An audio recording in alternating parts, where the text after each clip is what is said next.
Baik, jumpa lagi dengan Dodi Arsanto di channel YouTube Insan Sekolah Kasih di program Sound Education di edisi 20 Juli 2020. Sore hari ini kita akan bicara tentang orang tua, khususnya anak usia dini yang belajar di rumah. Nah, bagaimana ini? Kalau Sound Education yang sebelumnya kita sudah bahas tentang pembelajaran jarak jauh dari sisi sekolahan, bagaimana mereka siap, terus kemudian dengan orang tua apa yang dialami. Tapi waktu itu tingkatannya adalah SD, SMP, dan SMA. Nah, bagaimana dengan orang tua di tingkat PAUD, ya, TK, KB, dan PAUD ini bagaimana? Karena kan usia anak-anak ini masih sangat balita, masih termasuk balita. Nah, bagaimana ketika mereka harus pembelajaran jarak jauh, apa saja yang dialami dari sisi orang tua, kemudian dari guru dan pihak sekolah, apa yang harus mereka persiapkan, tantangan-tantangan apa yang mereka hadapi, secara logis berbeda. Nah, kemudian nanti kita juga ada narasumber psikolog. Yang akan membahas dari sisi psikologi, ya. Beda dengan saya yang hanya seorang psikolog. Baik, ada 3 narasumber, ya. 4, bahkan 5, saksi langsung, ya, yang mengalami pembelajaran jarak jauh di rumah, ya. Kita sapa dulu. Yang pertama ada Mbak Santi. Halo Mbak Santi, apa kabar? Nanti kita lanjut ke Mbak Santi, ya. Di sana Mbak Santi dan Diego tadi, putranya yang masih TK. Kebetulan putus-putus. Kita lanjut dulu. Kemudian ada dari Jogja ini, ya, Mbak Gita. Apa kabar Mbak Gita? Halo, baik. Kabarnya baik. Ya, Mbak Gita silakan perkenalkan diri nih, Mbak. Oh ya, saya Gita. Saya dari TK Eksperimental Mangunan. Saya dari di bawah langsung dari Yayasan Dinamika Edukasi Dasar. Itu ada 3 sekolah dari mulai TK, SD, dan SMP. Nah, saya di bagian TK Eksperimental Mangunan sebagai guru TKB. Oke, TKP, ya. Oke, sehat di sana ya Bu? Mbak. Ya, sehat-sehat Ya. semuanya. Semoga semuanya yang ada di Semarang dan sebagainya juga sehat ya. Amin. Oke, dan ada juga guru dari Semarang ini, ya. Guru TK tapi cowok. Oh, ini langka sekali ini. Pak Wawan, apa kabar Pak Wawan? Oke, puji Tuhan. Baik, Pak. Silakan Baik. perkenalkan diri Pak Wawan. Iya, perkenalkan saya Pak Wawan dari Toddler KBTK Sinar Matahari Kebondalem Semarang. Dan saat ini saya senang sekali menekuni di dunia PAUD karena ingin merasakan ya rasanya kalau seorang ayah terlibat itu di dunia PAUD gimana. Akhirnya keterusan sampai 15 tahun loh Mas Dodi. Oh, sudah 15 tahun ya, Pak. Iya. Di guru TK ya, Pak ya. Yes. Ya, sangat jarang loh cowok itu guru TK. Dulu saya sempat kepikiran pengen jadi guru TK, juga mikir-mikir dulu, wah, laki itu apakah orang tua akan percaya ya. Tetapi Pak Wawan sudah 15 tahun ya, Pak ya, luar biasa. Yes. Sudah 15 tahun Mas Dodi. Terima kasih Pak Wan. Kita lanjut. Ya, ini dia psikolog yang tadi saya sebutkan. Mbak Ira, selamat pagi Mbak Ira. Selamat sore ya saya. Selamat sore. Silakan Mbak, perkenalkan diri Mbak Ira. Ya, halo semuanya teman-teman. Apa kabar? Semoga semuanya semangat, tetap sehat.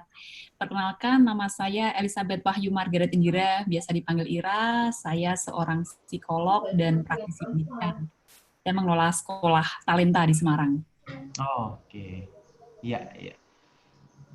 Sekolah talenta juga ya. Oke, ini saat ini Mbak Santi masih ada trouble. Oke, kita lanjut saja ya. Mas, Mbak ya. Oke, satu kata untuk menggambarkan perasaan selama anak belajar di rumah ini. Nah, ini kalau tadi seharusnya diawali dengan Mbak Santi, ini bagaimana pengalamannya beliau.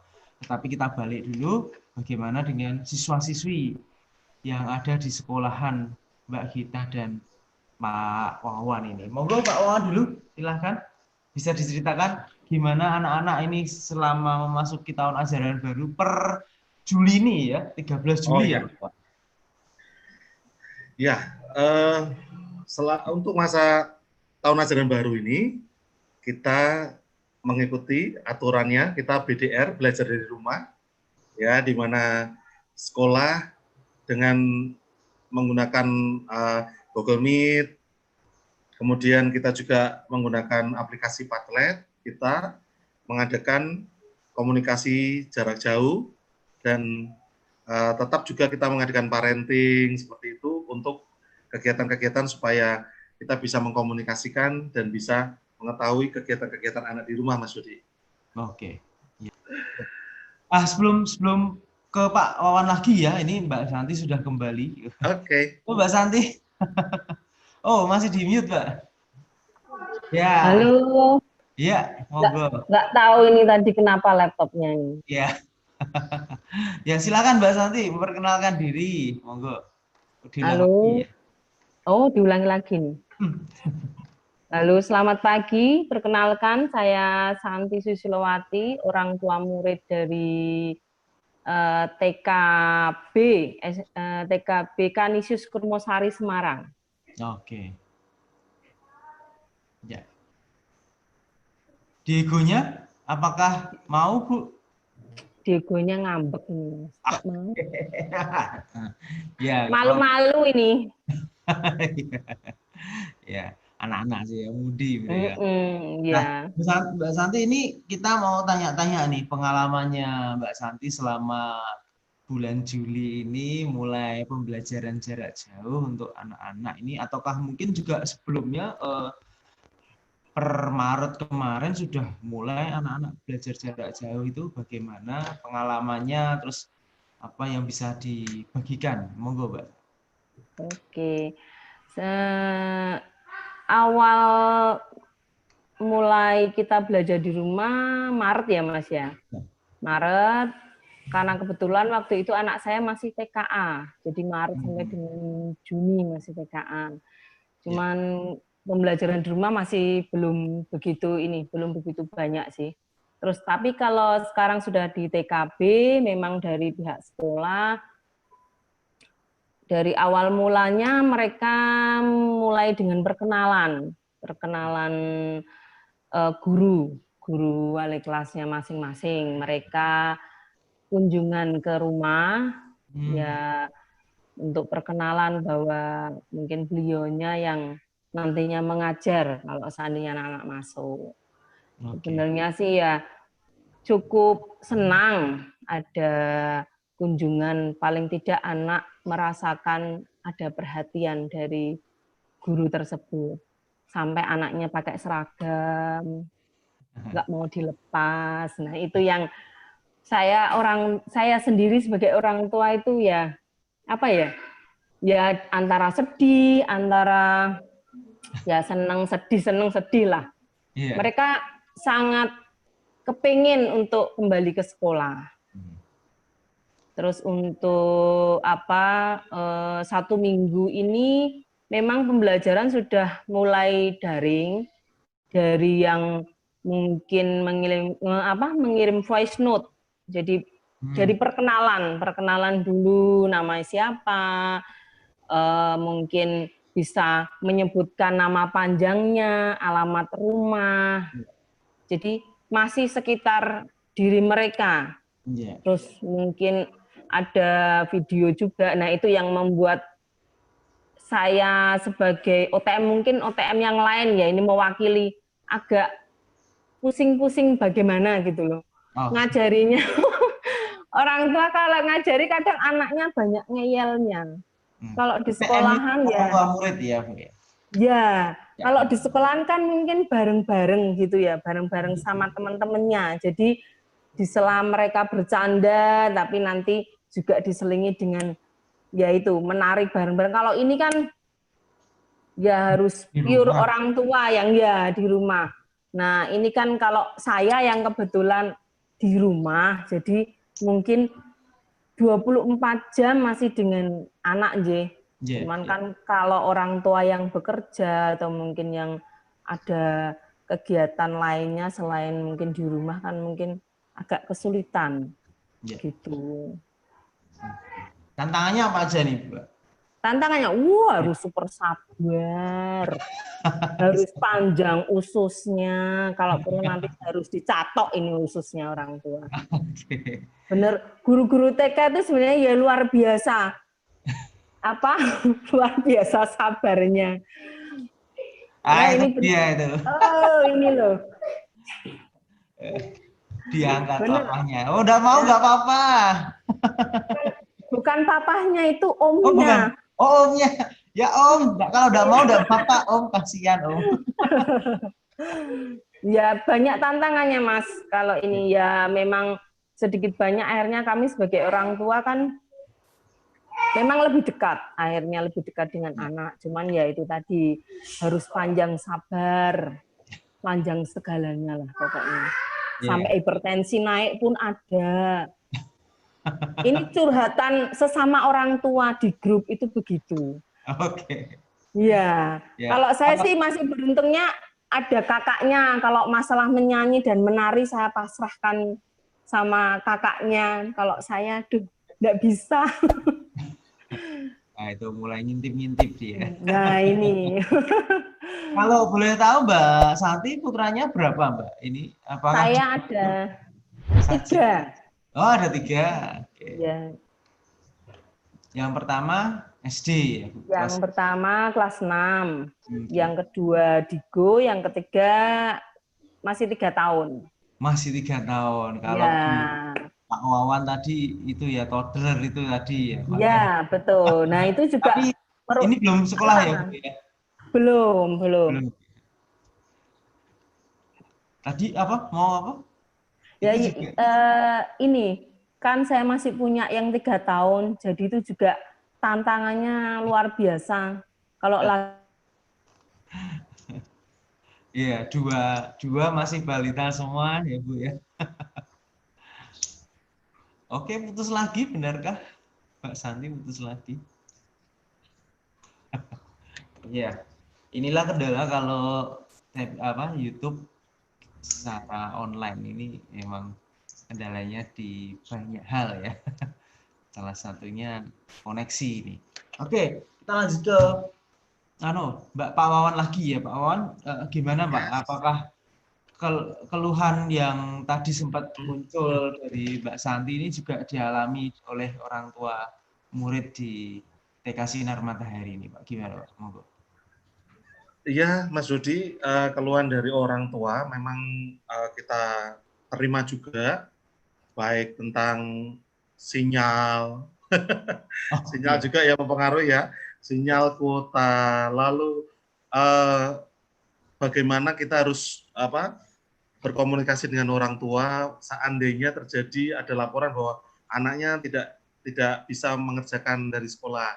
Dan inilah pentingnya kita parenting karena bahwa kita tahu bahwa sekolah-sekolah sekarang kan untuk PAUD itu kan mempunyai program alternatif ya, tema-tema alternatif yang kita mempersilahkan anak untuk sesuai minatnya. Jadi anak akan dipersilakan untuk melakukan kegiatan-kegiatan bebas juga di rumah, lalu orang tua mendokumentasikan baik berupa foto berseri atau video, lalu dikonsultasikan kepada guru.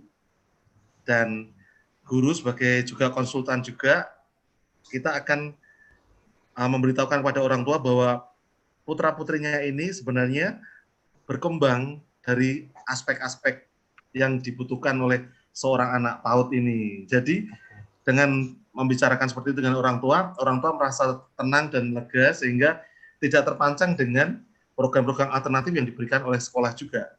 Sifatnya terbuka, begitu Mas Dodi. Ya, berarti tidak terlalu kaku ya, untuk kurikulumnya sendiri ya. Iya. apa yang anak ingin pelajari itu yang apa diperhatikan, terus kemudian dimaknai gitu ya Pak. Ya. Oke. Kalau ada kendala-kendala, kalau ada pembelajaran jarak jauh itu apakah juga ada yang telekonferensi seperti ini Pak di TK Sinar Matahari? Iya, kita menggunakan Google Meet Hmm. ya, atau seperti Zoom ya, Google Meet ya. Kemudian kita mengajak wawancara langsung dengan siswa, juga kita kalau parenting dengan orang tua secara langsung, dan juga setiap harinya bisa juga kita pantau lewat WA group. Oke. Ya, Nah, lewat ini WA group. foto-foto kegiatannya di TK Ya, Sinar ini Matahari. kemarin kita pokar untuk MOS dengan tema COVID-19, itu ada yang membuat masker, kaos tangan, ada yang membuat lain-lain lah, masker ya, kreatif-kreatif juga sih anak-anak dan orang tua. Nah, kalau ini kita tahu bahwa YouTuber atau anak-anak diperkenalkan multimedia ya. Jadi ini kegiatan-kegiatan di rumah, di mana dengan HP mereka bisa berkreasi ya di bidang komputer. Ini tema-tema kita waktu itu membuat masker, menghias masker sesuai keinginan mereka. Oh ya, ini masker. Ya, ya ada talinya. Oke. Nah, ini juga kegiatan-kegiatan komputer juga. Mereka bisa membuat tempat ibadah mereka, misalnya saat ini nih, membuat gereja yang mereka hias sendiri sesuai dengan imajinasi. Nah, kalau ini budaya hidup sehat, Afril ini murid kami TKB sekarang, ini dengan peralatan kesehatan yang lengkap, sama orang tuanya, lalu didokumentasikan. Ya, ini masker. Ya, budaya masker, budaya cuci tangan, budaya menjaga jarak, makan makanan sehat, dan lain-lain. Bisa kita, nah ini memasak makanan sehat bersama mama, anak-anak dia. Ya. Begitu Mas Dodi. Oke, ya. Nah, ini memasak bersama orang tua. Oke. Iya. Ya. Maaf, masih banyak kegiatan yang bisa dilakukan ya untuk pembelajaran juga selama di rumah bersama orang tua.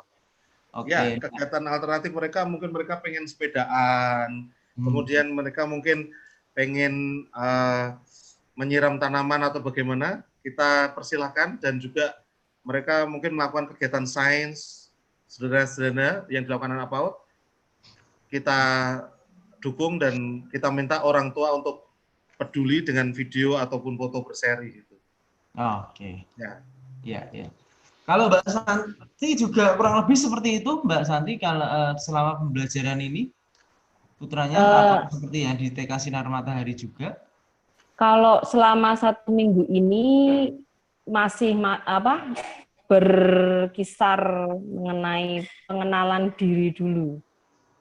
Selama 1 minggu ini, karena sampai nanti baru tanggal 25 di Sabtu besok baru ada video video dengan guru. Ya. Oh, berarti ini belum ada telekonferensi seperti ini ya Bu ya? Belum ada.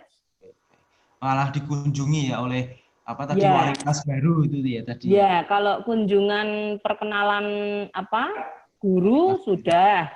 Tapi kalau untuk kegiatan seperti yang punya Pak siapa tadi itu belum. Kita masih voice note, masih video mengenai perkenalan keluarga, masih seperti itu 1 minggu ini. Telekonferensi belum ya Bu ya? Belum. Tapi orang tua tahu ya ada jadwalnya untuk itu ya? Ada. Ya, karena kebetulan di kelasnya Digo itu ada orang tua murid yang bekerja. Jadi dia istilahnya meminta sama guru untuk dalam 1 minggu ini kita sudah tahu kegiatannya, tanggal sekian ini apa, tanggal ini apa, tanggal ini. Jadi mereka yang bekerja bisa membagi waktu gitu. Jadi nanti sudah tahu jadwalnya, sudah siap-siap dulu gitu loh maksudnya. Baik.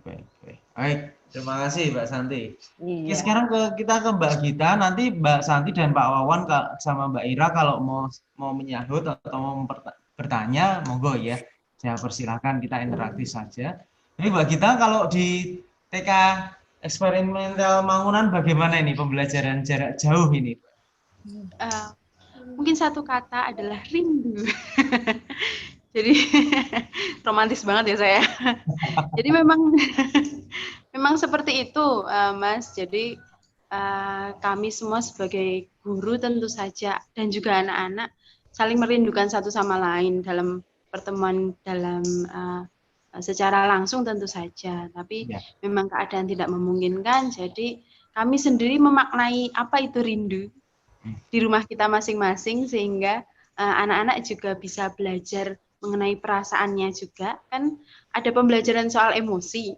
Nah, jadi apa sih rindu ini? Apa sih ingin ketemu dengan teman? Ini nanti juga kita akan pelajari di sana. Jadi kalau pembelajaran jarak jauh sih sementara ini kami menggunakan banyak 2 media. Sebenarnya kami tidak menggunakan banyak media, hanya 2 media saja. Media yang pertama adalah Telegram, itu sebagai media untuk diskusi. Lalu yang media diskusi dengan antar orang tua, media absen, lalu diskusi antar guru dan orang tua, lalu kami buka kelas diskusi proyek bersama, itu kami membuka juga di sana. Lalu yang kedua adalah Facebook Group. Nah, kenapa alasan Facebook Group? Oh, Facebook Group. Ya, Facebook. Ya, kami tidak menggunakan media yang canggih-canggih seperti Zoom atau misalnya menggunakan Google Meet atau Google Class. Karena kami menyadari bahwa media yang terbaik adalah media yang dapat diakses oleh semua. Sehingga sebelum ini kami mengadakan survei dulu. Jadi awal pembelajaran itu kami mengadakan survei, cukup banyak pertanyaannya tentang bagaimana nilai yang diusung di rumah, seperti apa, lalu hal-hal yang dipercayai oleh orang tua, misalnya kami mengajukan seperti misalnya, contohnya ada 2 orang yang saya favoritkan, yaitu yang pertama adalah Romo Mangunwijaya, yang kedua adalah Ki Hajar Dewantoro. Nah, Ki Hajar Dewantoro itu menyampaikan bahwa pendidik pertama dan utama dalam keluarga untuk anak-anaknya adalah orang tua. Nah, kami juga mensurvei juga pandangan orang tua mengenai hal itu. Jadi ini kami lakukan juga ingin melihat bagaimana orang tua itu apakah satu misi dan satu visi dengan sekolah kami, karena itu penting bagi kami untuk orang tua mempunyai satu misi dan visi sehingga pembelajaran dapat berjalan dengan baik. Lalu yang kedua kami juga bertanya bagaimana misalnya Mangunwijaya mengatakan tidak ada anak yang bodoh.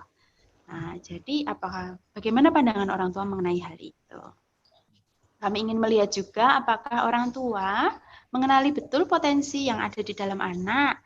Jadi apakah anak-anaknya itu betul punya kelebihan apa atau anak-anak itu punya minat apa. Jadi kami ingin mengajak ke sana.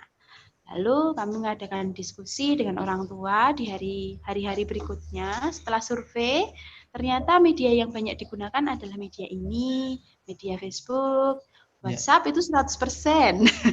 Telegram itu WhatsApp itu 100%, lalu Telegram itu sekitar 60% dan Facebook sekitar 70%. Kira-kira seperti itu. Jadi kami berani menggunakan itu dengan berbagai alasannya, karena Telegram itu soal bagaimana itu cloud message, jadinya tidak tersimpan di handphone. Lalu Facebook Group bagaimana media juga tidak tersimpan, tugas-tugas anak tersimpan dan bisa diapresiasi oleh teman lain atau orang tua yang lain. Intinya seperti itu. Jadi kami menggunakan berbagai cara sebisa mungkin berkomunikasi dengan mereka setiap hari melalui sapaan, tentu saja, selamat pagi dan sebagainya. Lalu hari ini kegiatan kalian apa? Ceritakan dong, misalnya seperti itu. Oke. Jadi walaupun WhatsApp nomor 100%, tapi bukan itu yang dipilih ya? Iya, karena memang WhatsApp itu sangat membebani handphone. Kami mensurvei juga ternyata banyak orang tua yang merasa bahwa kesulitannya adalah soal memori di dalam handphone. Itu juga bagi kami, wah, kami harus memikirkan media lain yang paling tidak membebani mereka. Dan juga ketika menggunakan Facebook, kami memutuskan itu karena ketika mengirim video, berapapun besaran filenya, Facebook akan mengkompres sendiri. Jadinya kami, jadinya tidak ada masalah, loh kok nggak bisa kekirim, Bu? Misalnya seperti itu. Berarti emang kalau di Facebook kan di 13 tahun ke atas berarti memang orang tuanya ya, Bu? Iya, betul. Orang tua adalah pendidik pertama dan utama. Ya, kami bagaimanapun di masa pandemi ini kami menyadari dua hal.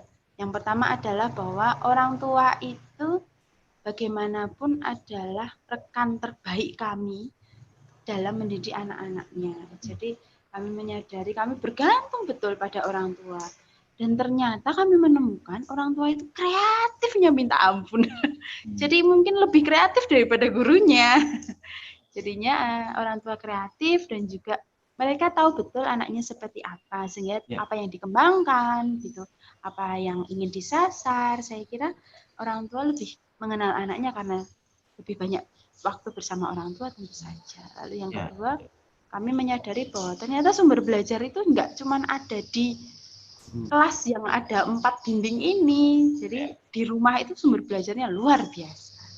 Jadi kira-kira seperti itu yang terjadi.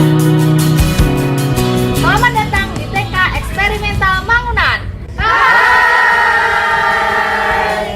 Bapak Ibu, tadi kita sudah berkenalan dengan guru-guru di TK Eksperimental Mangunan.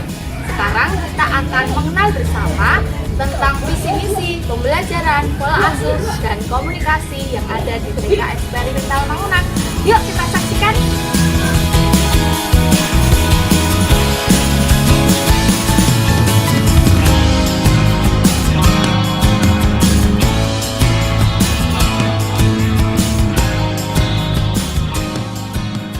Halo Bapak Ibu dan teman-teman yang ada di rumah. Di masa pandemik ini, tentu saja di mana-mana banyak orang yang mulai gencar dengan menanam bermacam-macam benih atau biji-bijian seperti sayur dan juga macam-macam buah-buahan. Tetapi apakah kita menyadari bagaimana benih itu tumbuh?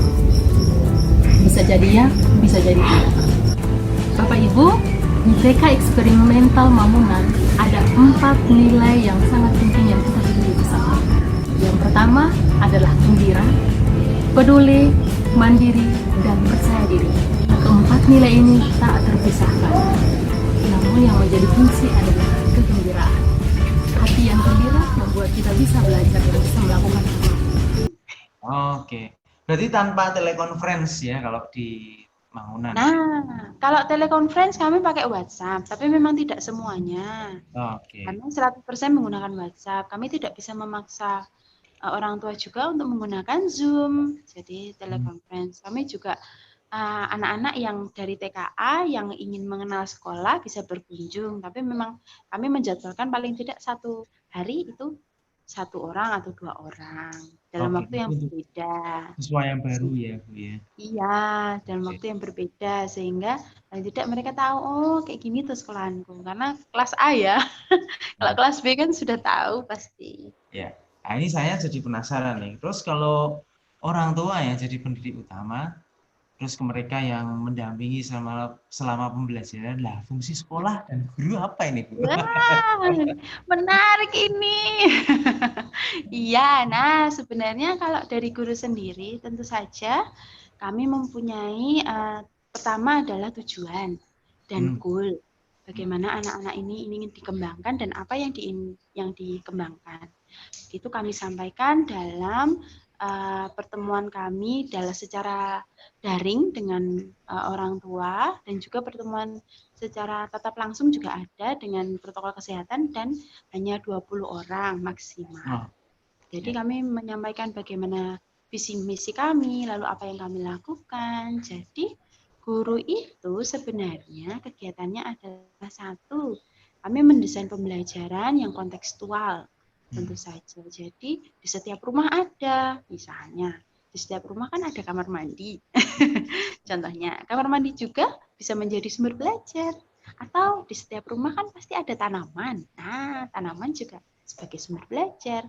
Sehingga pembelajaran itu betul-betul kontekstual, tidak harus menggunakan satu media. Jadi misalnya kan ada media membuat huruf misalnya dengan menyenangkan gitu kan. Karena kan pembelajaran kami berbasis bermain, karena bermain adalah dunia anak. Kalau Mangun berkata pembelajaran untuk anak TK itu satu di dunia dongeng, yang kedua adalah dunia bermain. Jadi pembelajaran kami di dunia bermain itu kami sampaikan kontekstual pada orang tua. Lalu yang kedua adalah guru sendiri ketika menerima video, menerima foto dan sebagainya, kami punya yang namanya amatan dari goal kami. Jadi kira-kira satu anak ini, setiap anak diamati secara detail dengan kalau kami mengembangkan itu dengan 7 modal. Di modal pertama itu ada karakter apa yang berkembang. Kalau kami 4 nilai, jadi ada karakter gembira belajar, peduli terhadap alam, Anda, saya, peduli terhadap alat, lalu gembira belajar, peduli, mandiri dalam berpikir dan bertindak. Lalu yang keempat adalah percaya diri itu percaya pada kemampuan sendiri untuk memotivasi dirinya lebih maju. Jadi paling tidak anak-anak disasar itu untuk karakter, lalu untuk bahasa juga kami menyasar bahasa itu untuk sebagai alat komunikasi untuk mengekspresikan diri. Jadi bahasanya itu sebenarnya tujuannya bahasa adalah apa? Untuk beradaptasi. Jadi di dunia ke depan tentu saja kemampuan ini sangatlah penting buat anak-anak. Jadi kami berusaha bahasaan itu juga menjadi primadona lah istilahnya kalau Mangun bilang primadona. Jadi penggunaan bahasa. Lalu ada dari karakter, bahasa, orientasi diri. Orientasi diri juga kami melihat bagaimana anak itu dia tahu siapa dia tahu di mana dia, dan dia tahu dia mau kemana, sikapnya yang akan dicapai.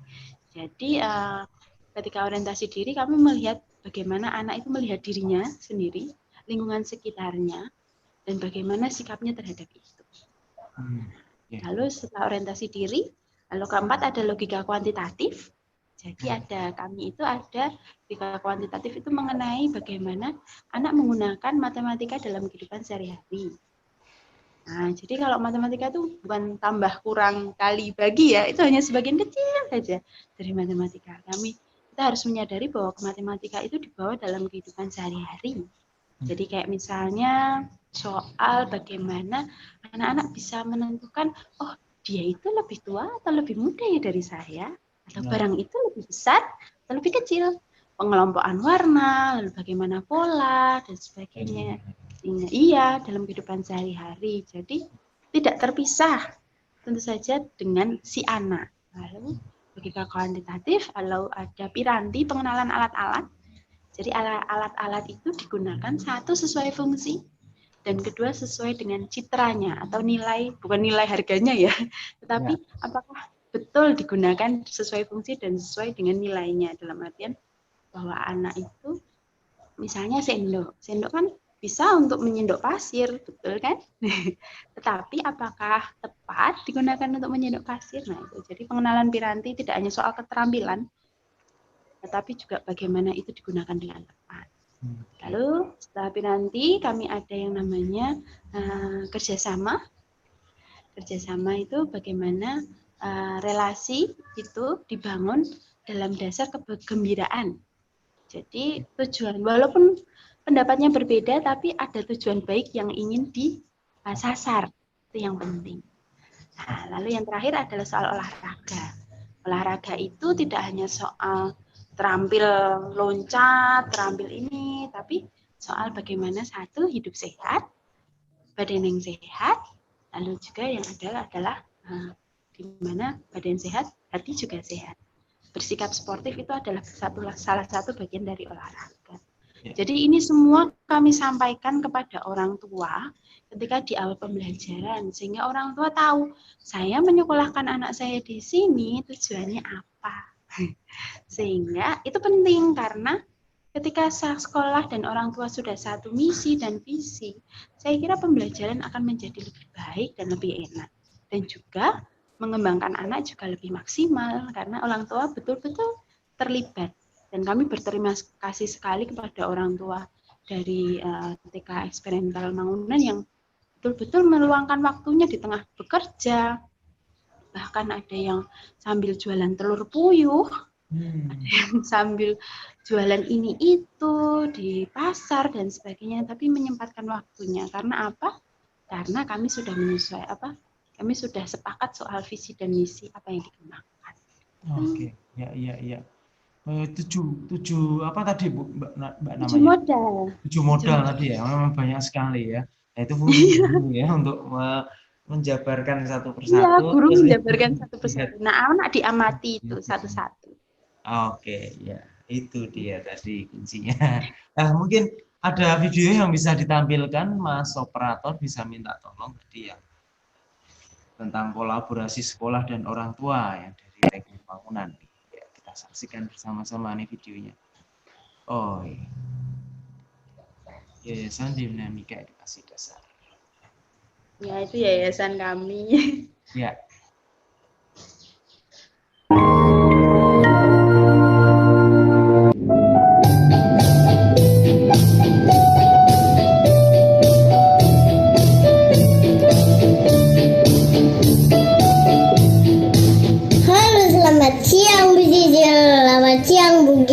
Selamat siang Suster Rika, namaku Alexis Mucaka dan Pramadya. Panggilanku Ale. Aku suka main Lego sama sepedaan. Aku ya sepedaan sama kakakku. Namanya Margaret Kristan Bijaksana. Dia sudah kelas 16. Kalau bapakku namanya Kriseri Biantara. Nah, ini ibuku namanya Dwi Astuti. Salam kenal semuanya, dadah. Aku Vega lupa mau aku menulis tirek kesukaanku.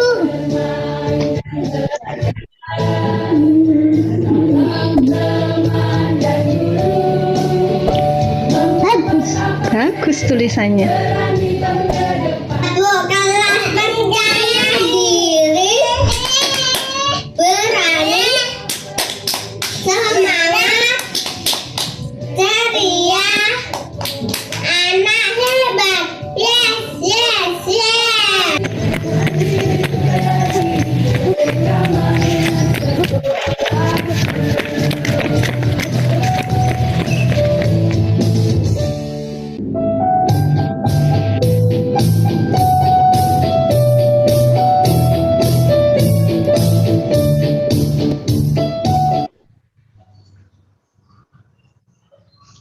Oh, sudah ya.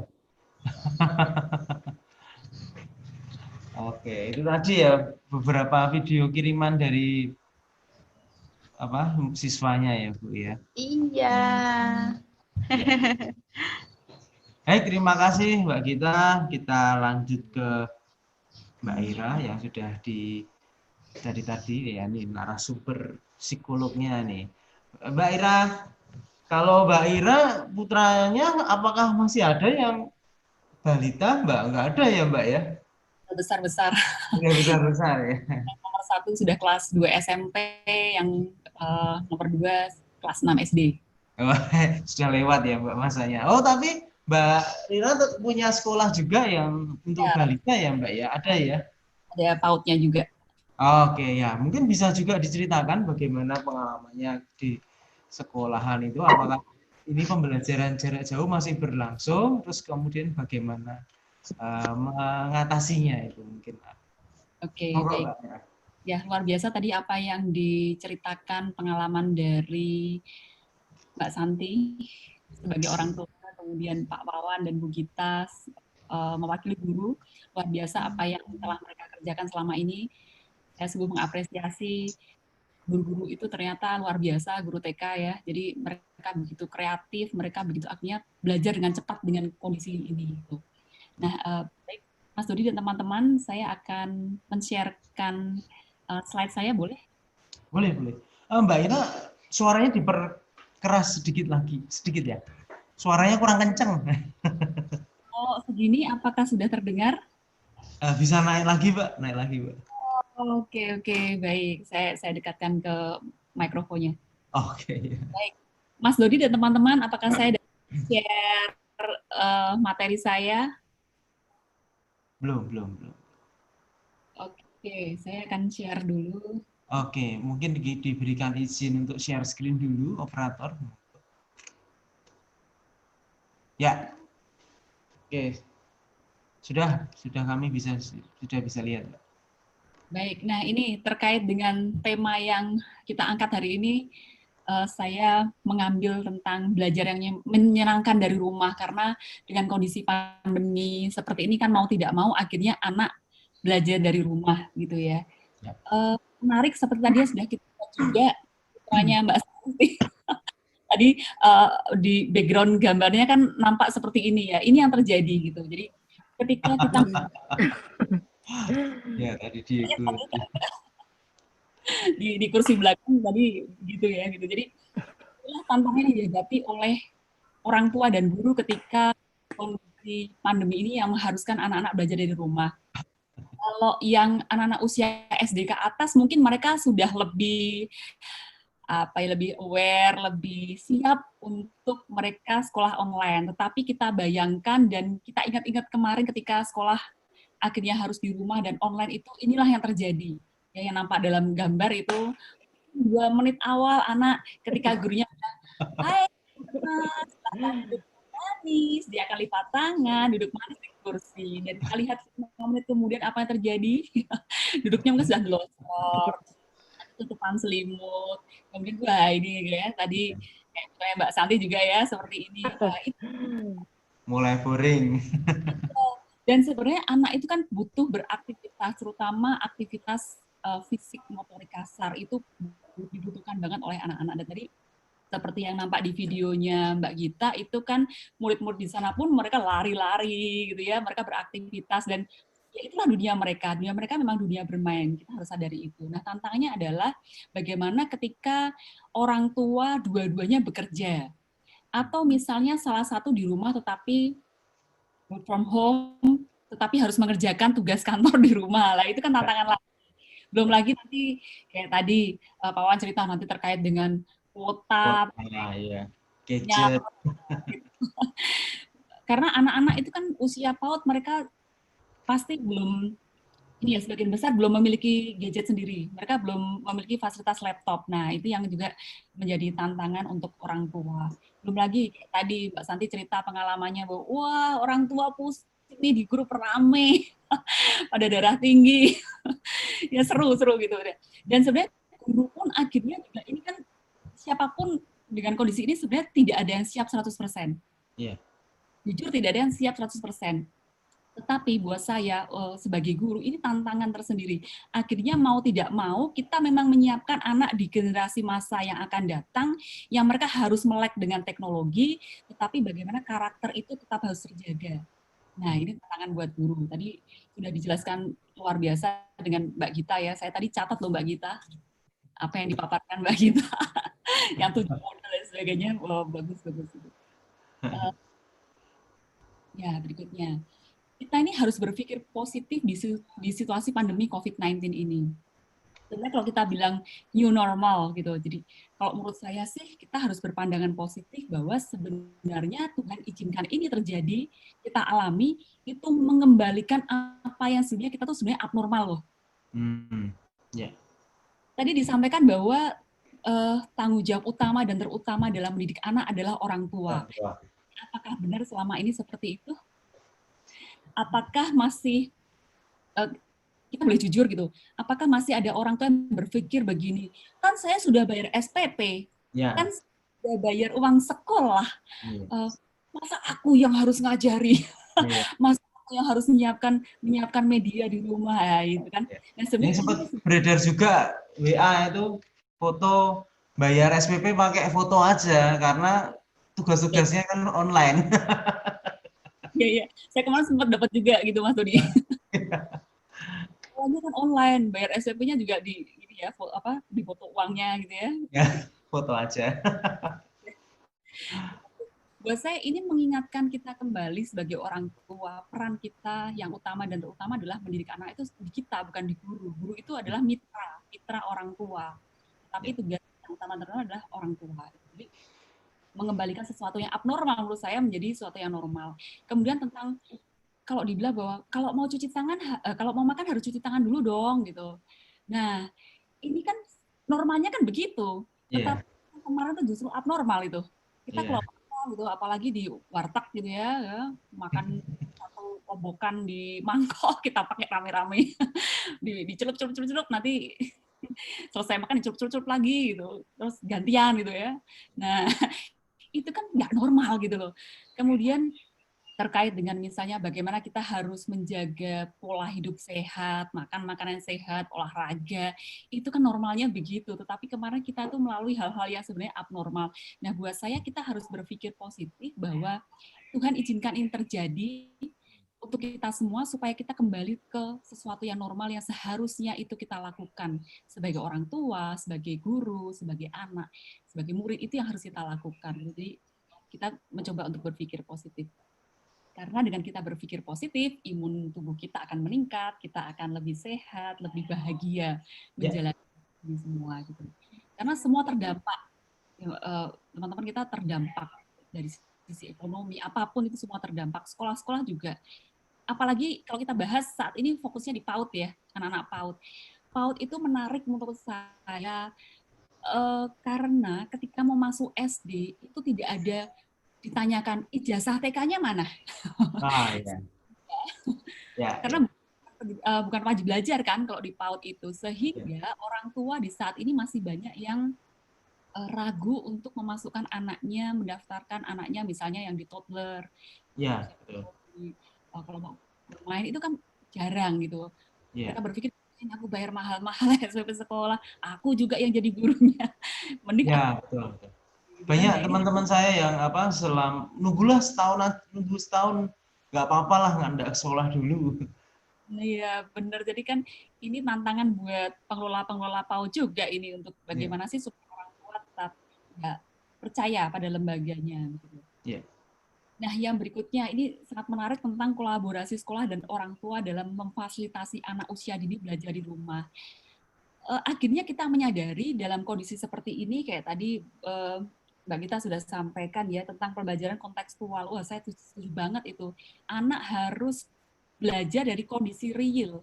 Anak akan mudah mengingat, mereka akan mencapai kemampuan berpikir tingkat tingginya itu ketika dia mengalami sendiri, dia praktek langsung. Nah, kondisi seperti ini, pembelajaran kontekstual itu menurut saya tepat banget. Dan tentang itu, Pak Zodi, parent-based learning. Jadi adalah konsep pendidikan yang berfokus pada keterlibatan orang tua, yang selama ini mungkin kita abai sebagai orang tua. Jadi istilahnya kalau saya bilang kadang orang tua tuh pasrah bongkoan. Nggak tahu yang di Jogja kayak istilah ini pasrah bongkoan. Pokoknya aku pasrah sama gurunya, nanti aku masukkan ke PAUD begitu ya, lulus TK pokoknya tahu-tahu ujuk-ujuk anakku sudah mampu baca, tulis, hitung, ujuk-ujuk anak siap masuk SD. Aduh. Karena SD harus bisa baca tulis, maka harus bisa. Jadi ini akhirnya kita mengembalikan bahwa ya ini kita saat ini memang metode yang digunakan yang tepat adalah parent-based learning. Jadi bagaimana konsep pendidikan yang berfokus pada keterlibatan orang tua. Nah, penting kita ingat sebagai orang tua adalah guru itu sebenarnya merupakan mitra orang tua dalam mendidik anak. Karena peran yang utama dan terutama dalam mendidik anak adalah orang tua. Itu surat tugasnya, SK-nya turunnya langsung dari yang di atas itu loh, dari Tuhan langsung. Bukan bos kita, bukan kepala sekolah yang memberikan SK, tetapi Tuhan sendiri yang memberikan SK itu. Itu buat saya privilege, itu sesuatu yang luar biasa Tuhan berikan kepada kita sebagai orang tua. Nah, kunci keberhasilan kolaborasi sekolah dan orang tua sendiri adalah ada dua menurut saya.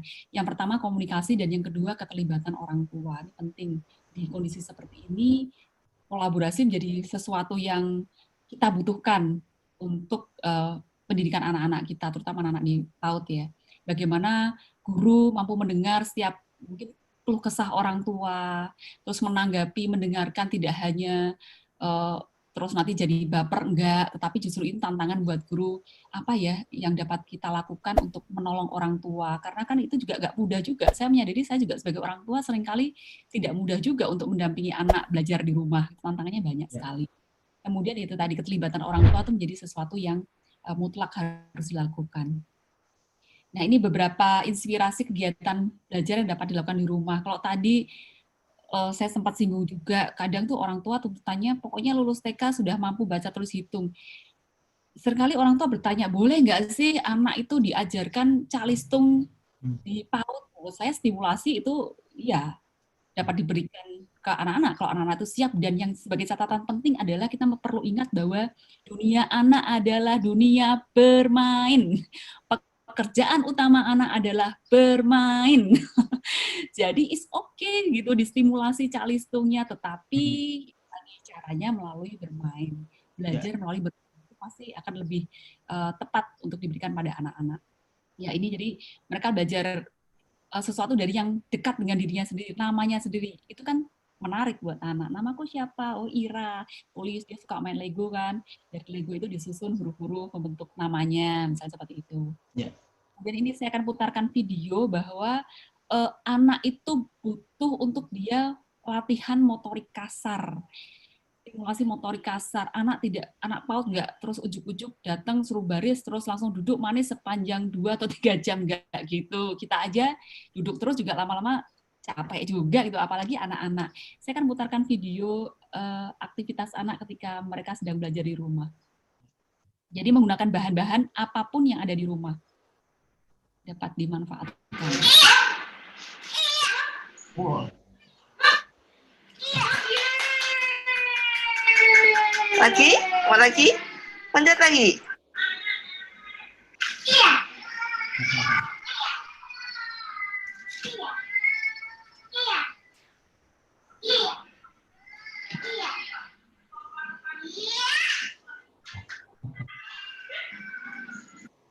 Ya, itu tadi contoh aktivitas untuk melatih motorik kasar anak, dapat melompat, jalan zigzag, kemudian tadi memanjat, banyak hal, lari, gitu ya, merangkak. Pakai seragam ya, Mbak ya.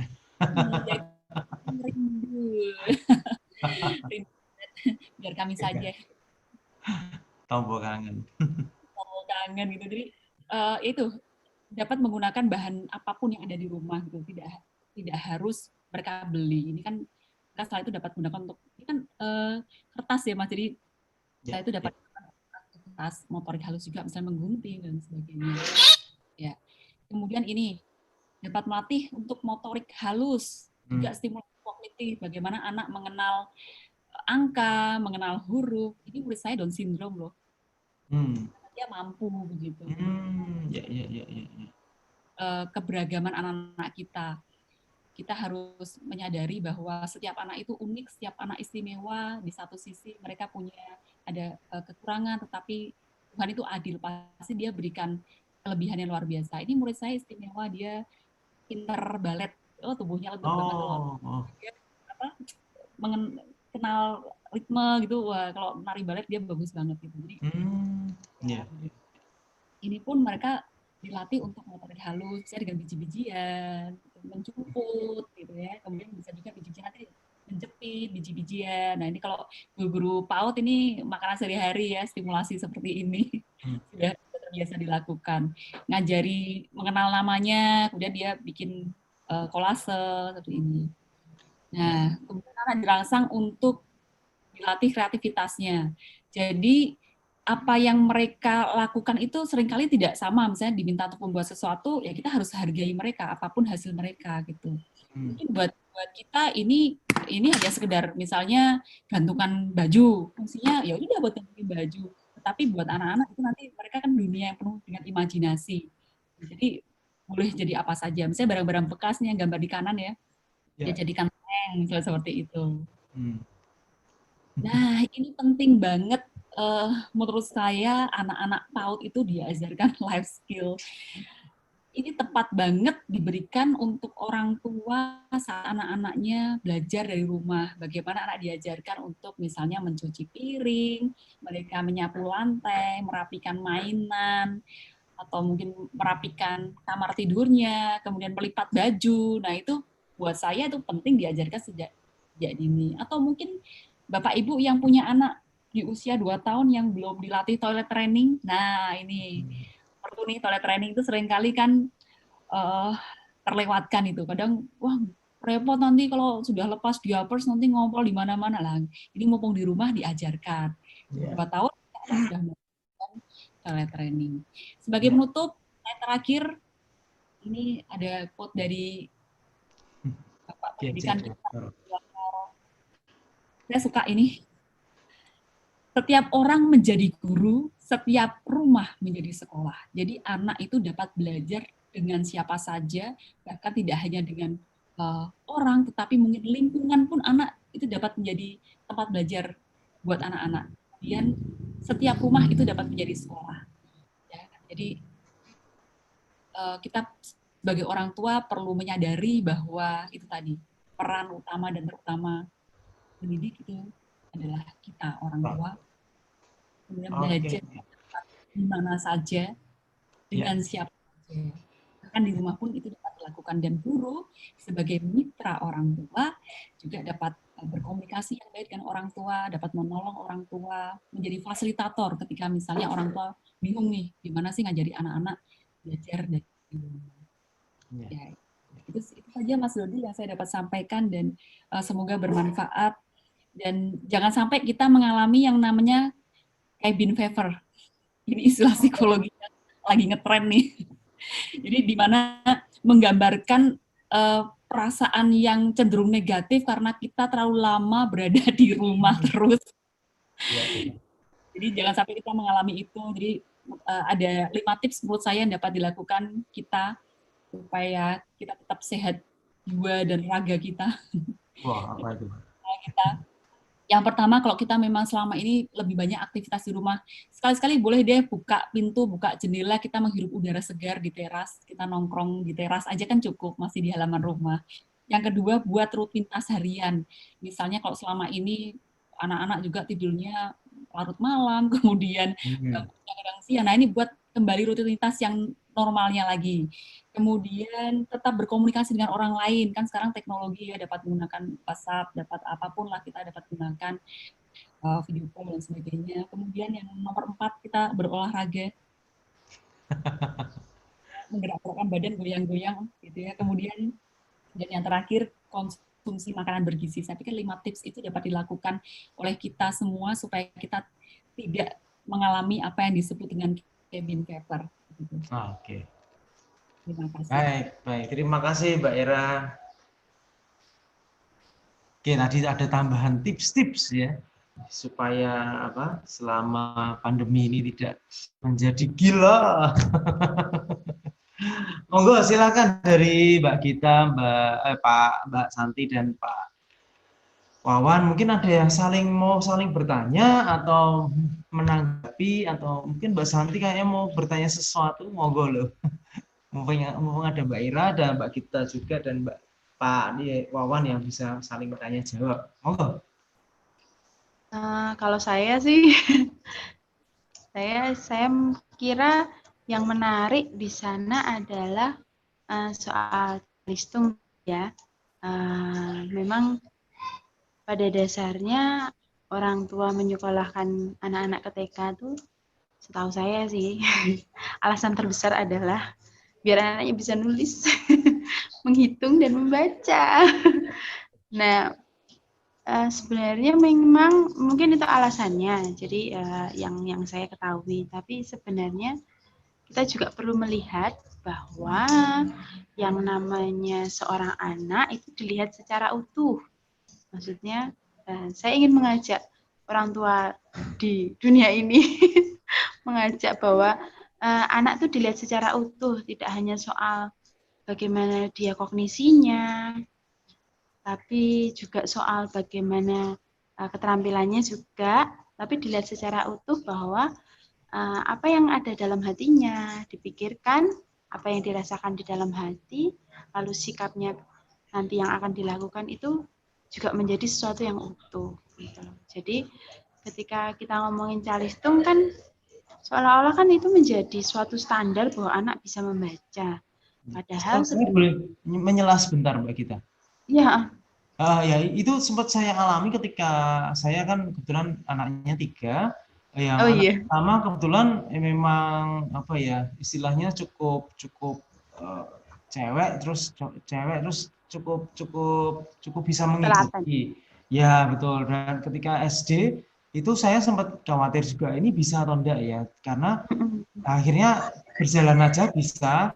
Jadi kalau di SD itu anak baca tulis itu memang sudah dituntut bisa. Lah, ketika adiknya saya yang sempat khawatir waktu itu karena tidak seperti kakaknya, memang belajarnya tidak secepat kakaknya dan mungkin dia interestnya lain ya, maksud suka main-main lah itu ya sempat saya khawatir ya. Memang tadi yang disampaikan Mbak Gita bahwa anak biasanya sekolah TK itu seringkali selain dititipkan supaya ada sosialisasi, terus kemudian juga supaya nanti ketika SD calistung tuh sudah bisa gitu, karena pada kenyataannya katanya kalau pemerintah bilang tidak harus bisa, tapi kenyataannya harus bisa. Lah itu sih memang benar sih yang disampaikan Mbak Gita tadi. Monggo Mbak Gita dilanjut. Ya, memang ya seperti itu tadi, karena saya kira juga ini munculnya standarisasi atas semua hal itu kan jadi membuat bukan membuat menjadi semangat ya, membuat menjadi ketakutan-ketakutan dari orang tua ini jadi muncul. Nah itu loh standarisasi. Padahal anak kita kan bukan ayam. Nanti masuk ayam itu, kalau ayam itu kan nanti masuknya begini, keluarnya begini. Jadi harus sama. Karena anak kita bukan ayam, jadi bukan sebuah produk pabrikan. Jadi bagaimana sekolah itu tidak menjadi tempat pabrik untuk membentuk anak yang sama, itu juga penting dalam artian. Jadi kalau calistung sendiri, saya menariknya adalah bahwa seringkali targetnya itu adalah bisa. Padahal bisa itu belum tentu membuat dia menjadi lebih berkembang, menurut saya loh. Karena yang membuat dia berkembang adalah bagaimana dia menyenangi hal tersebut. Jadi ya sasarannya calistung itu mungkin agak sedikit digeser, yaitu bukan soal bagaimana dia bisa, tetapi bagaimana dia lebih pada menyenangi hal itu sehingga hal itu menjadi ditekuni terus-menerus. Ketika dia bisa, aku sih saya sudah bisa terus apa gitu loh. Mau apa? Saya sudah bisa kok gitu loh. Tapi ketika dia senang, itu akan timbul motivasi dalam dirinya bahwa oh saya akan melakukannya. Saya suka yang ini, saya suka yang ini. Oh saya senang memegang pensil, bukan sebuah paksaan saya memegang pensil.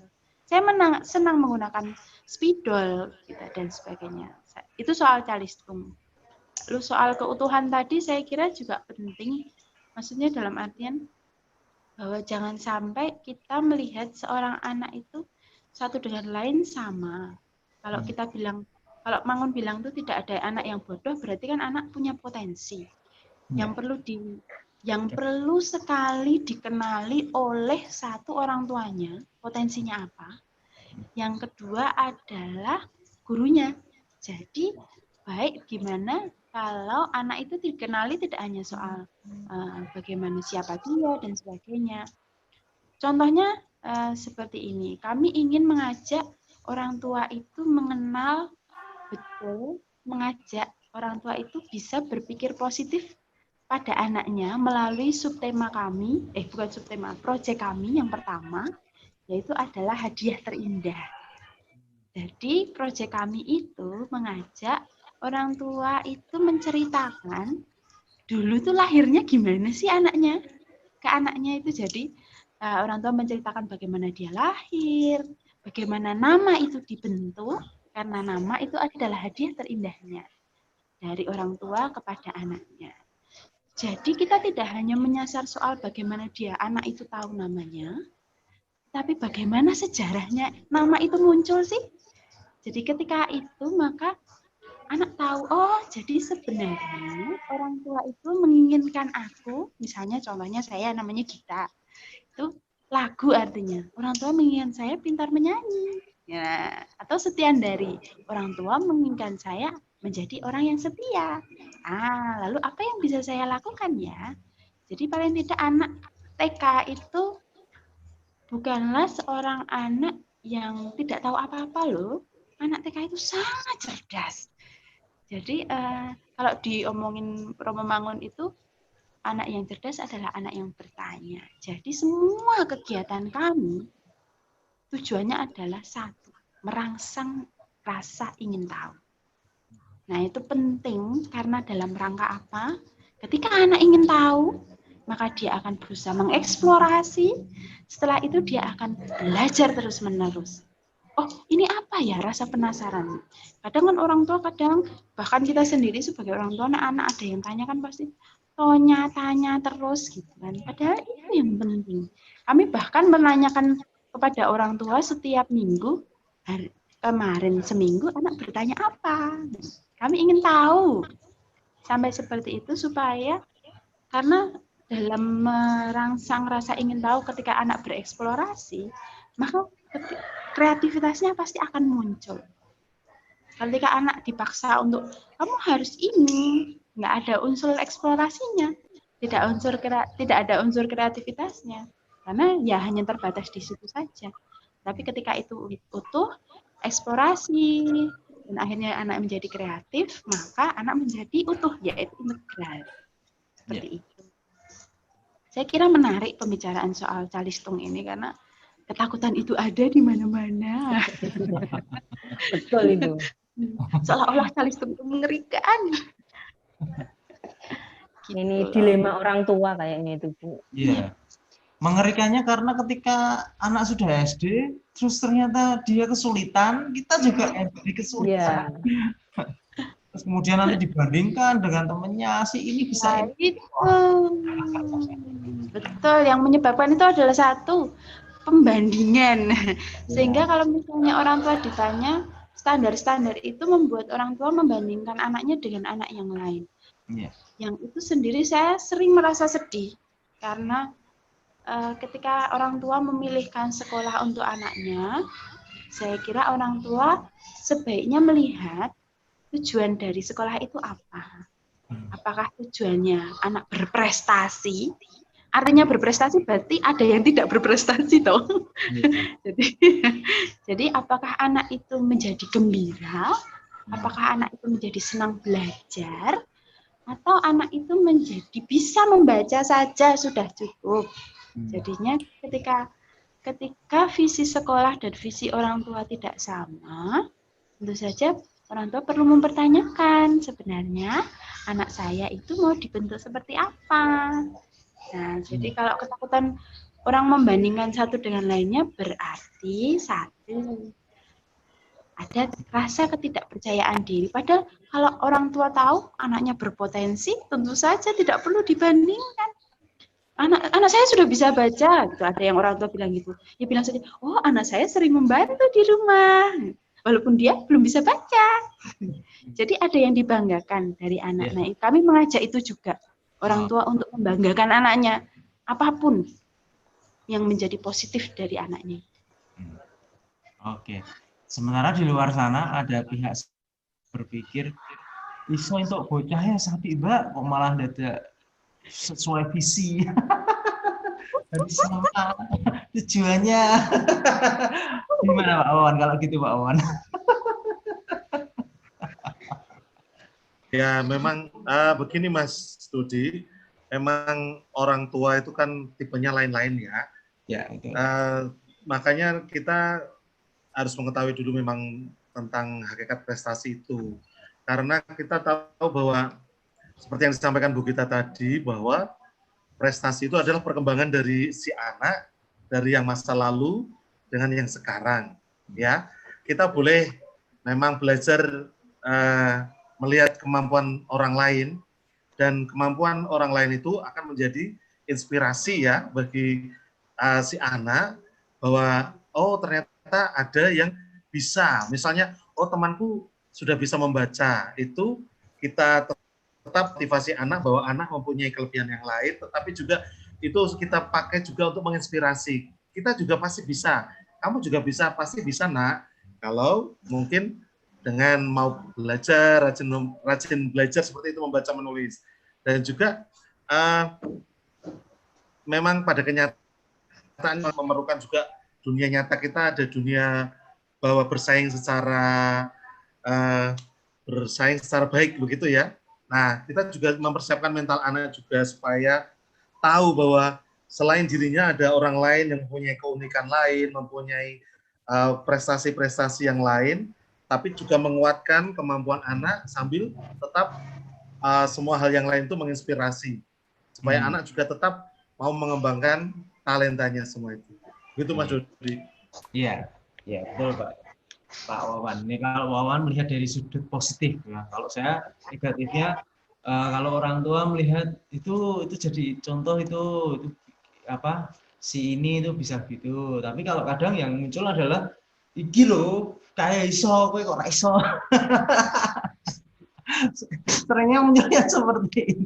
Ya, itu perlunya itu tadi orang tua adalah pendidikan utama dan yang pertama itu Mas. Jadi bagaimana bisa apalagi di usia-usia emas ini bisa benar-benar mengetahui kekurangan kelebihan anaknya sehingga kelebihannya itu harus benar-benar disampaikan kepada anaknya dan bagaimana mungkin ada hal yang masih bisa dikembangkan ya sebenarnya bukan istilahnya kekurangan ya tapi dikembangkan ya seperti talenta kita dari mulai 1 tetap harus disyukuri menjadi 2 menjadi 3 tapi tetap juga harus dikembangkan.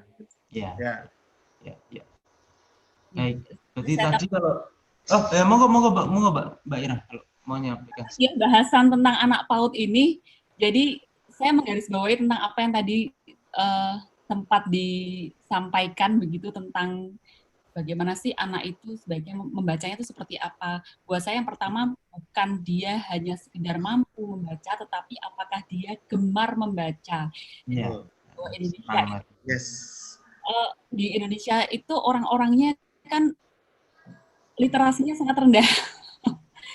Buat saya yang pertama yang penting adalah tidak hanya sekedar mampu membaca, tetapi dia gemar membaca. Dan apakah kita sebagai orang tua dapat menjadi teladan? Anak-anak PAUD itu dia perilakunya masih meniru loh, modeling ke orang tuanya, orang yang di sekitarnya. Apakah kita sebagai orang tua di rumah membaca sebulan berapa buku yang sudah Anda baca, atau hanya sekedar membaca WA? Itu paling banyak. Nah, ini kan kita sebagai orang tua perlu introspeksi diri gitu ya. Jadi kita nuntut anaknya harus dapat baca, tapi kita aja nggak suka baca. Gimana anak dapat meniru perilaku kita? Paling tidak dengan tadi mendongeng, membacakan buku cerita, itu kan dilakukan. Kalau perlu bikin buku sendiri, orang tuanya yang memodifikasi, bikin cerita sendiri, pakai gambar-gambar. Misalnya kalau tidak mampu gambar ya download, di print, digunting-gunting, itu kan melatih motorik juga. Gitu. Sebenarnya banyak hal aktivitas bermain yang dapat dilakukan orang tua di rumah bersama anak untuk menstimulasi anak gemar membaca. Gemar loh ya, harap gemar membaca. Saya suka gemes soalnya kalau orang tua nuntut anaknya kok nggak mampu baca, suka gemes gitu. Kemudian itu yang pertama, gemar membaca. Yang kedua yang penting orang tua ketahui, dan ini tolong distimulasi di rumah, mumpung anak-anak banyak belajar dari rumah begitu kan, bahwa kemampuan anak-anak menulis itu harus disiapkan dulu fisiknya. Apakah dia secara otot-ototnya, organ tubuhnya siap. Jangan ketika guru-guru PAUD di sekolah mengajarkan bagaimana anak menuang air dari botol satu ke botol lainnya. Itu sebenarnya melatih anak visual motorik loh. Dia melihat airnya nggak tumpah begitu kan, harus pas dan sebagainya. Itu melatih motorik halusnya. Anak nulis tidak hanya sekedar langsung pegang pulpen atau pensil gitu, tetapi misalnya aktivitas menjemput biji-bijian, memeras, main play-doh, main pasir, main apalagi ublek, itu adalah aktivitas yang harus dilakukan anak-anak di rumah saat ini. Kemudian saya sering anak-anak yang datang terapi di tempat saya itu ada misalnya kalau nulis itu seringkali udah capek terus langsung tidur di meja. Kalau nggak nulis baru sebentar tulisannya wah udah kemana-mana gitu. Nah, karena dia otot-otot jarinya belum siap. Salah satu simulasi yang diberikan misalnya dengan anak itu kalau di sekolah sudah dilakukan ya Pak Wan, Bu Gita, misalnya memanjat, aktivitas memanjat. Kalau mau main perosotan biasanya memanjat dulu, kalau enggak pakai yang itu kan, itu sebenarnya menguatkan otot-otot untuk menyiapkan anak itu mampu dia siap untuk menulis. Jadi menulis itu ujuk-ujuk dia pegang pensil loh, tetapi harus disimulasi dengan berbagai aktivitas baik motorik kasar, motorik halus yang dilakukan oleh anak-anak di usia dini ini. Jadi orang tua dapat lakukan dua hal itu, beri keteladanan, kemudian yang kedua adalah beri aktivitas stimulasi motorik kasar dan motorik halus untuk kesiapan dia nanti. Oke. Iya. Oke, terima kasih Mbak Ira. Ini menarik sekali bahasanya. Wah, ini kalau sebenarnya bisa dilanjut, bisa dikulik-kulik lagi, tetapi memang waktu juga yang membatasi kita. Wah. Terima kasih semuanya. Mohon izin untuk menyimpulkan beberapa benang merah ya. Memang di masa pandemi ini pembelajaran jarak jauh terpaksa dilakukan. Memang beberapa sekolah ada yang mencoba menyesuaikan pembelajarannya. Tadi bisa kita lihat bersama bahwa ada yang memang bisa secara langsung telekonferensi, atau ada juga yang tidak bisa tetapi memakai model-model lain tadi yang di Mbak Gita tadi dengan Facebook dan Telegram. Tetapi ada satu kunci di mana ketika pembelajaran jarak jauh ini kembali peran orang tua menjadi vital, menjadi pendidik dan yang utama di dalam keluarga untuk anak-anak ini. Nah, di situ memang peran kemudian selanjutnya peran orang tua ada peran besarnya, terus tapi juga masih harus dibantu oleh sekolahan melalui guru. Bagaimana guru membantu orang tua untuk melihat bahwa goal awalnya tuh ini. Nah, yang harus dipelajari itu ini. Nah, sampai saat ini masih sampai di mana? Nah, itu peran guru di situ. Nah, nanti jadi ke depan memang untuk sekolah ini masih berkesinambungan bahwa semakin tadi disampaikan Mbak Ira bahwa kembali ke fitrahnya, kembali ke normalnya yang seharusnya itu dikembalikan lagi, bahwa orang tua berperan, sekolah membantu dalam mencapai goal-goalnya. Kurang lebih seperti itu yang bisa saya simpulkan. Terima kasih Mbak Ira. Terima kasih Pak Wawan. Terima kasih Mbak Santi dan Mbak Gita ya. Semoga kita bisa jumpa lagi di lain waktu. Berkah dalam, terima kasih. Terima kasih Mas Dodi, Bu Gita, Bu Santi, Bu Ira, terima kasih. Ya. Baik pemirsa tayangan YouTube channel Insan Sekolah Kasih, demikian tadi Sound Education edisi 30 Juli 2020 dengan judul Orang Tua, khususnya untuk anak usia dini belajar di rumah. Silahkan jika memang sangat menarik atau mungkin punya pendapat-pendapat atau komen-komen yang atau pengalaman yang dialami selama pembelajaran jarak jauh ini, bisa komen ya. Silahkan komen, nanti kalau ada pertanyaan-pertanyaan yang muncul akan kami ajukan kembali ke masing-masing narasumber ini untuk dijawab di komen ya. Terima kasih sudah nonton, jangan lupa like, share, and subscribe jika memang menarik dan memberikan inspirasi. Terima kasih, selamat sore, sampai jumpa.